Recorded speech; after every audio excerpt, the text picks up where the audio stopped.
Call to Adventure, the Stormlight Archive, solo and cooperative rules, how to play. These rules build on or modify the normal rules and setup to allow you to play solo or cooperatively with your friends. To learn the standard rules of the game, check out this video. Set up the game like you normally would, except for these changes. Place the Odium Adversary card face up on the table. Choose one Adversary Quest and place it face up on the table. For your first co-op or solo game, the Radiance United quest is recommended. Sort out all the anti-hero cards with a skull icon into a new deck. Shuffle that deck and place it face down next to Odium. This is Odium's deck. Place 5 experience tokens on Odium for each player playing. 5 tokens for a solo game, up to 20 tokens for a 4-player game.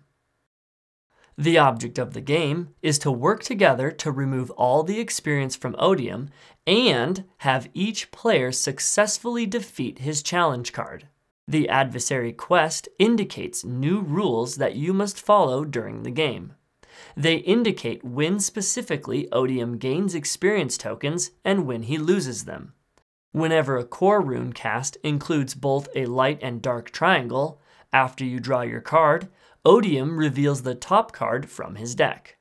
Before resolving your current challenge attempt, you must apply any effects from the flipped Odium card. If the card's effects don't apply, ignore it. At the end of the current turn, discard any Odium cards played and end any effects from those cards. When any player begins their turn with 9 story cards, they must face Odium. Each other player then uses their next turn to face Odium. When facing Odium's challenge card, each player may pick the 2 ability runes types. Players may use both hero and anti-hero cards, but they may not use dark runes because facing Odium counts as a radiant path. If your attempt equals or exceeds Odium's difficulty, you succeed. If you exceed Odium's difficulty for each number above it, remove 1 experience token from him. After every player has faced Odium, the game ends. If any hero failed, all players lose. If every player beat Odium and he has no more experience tokens left, then the heroes win. Each player who beat Odium receives 1 Radiant symbol and 9 Triumph points.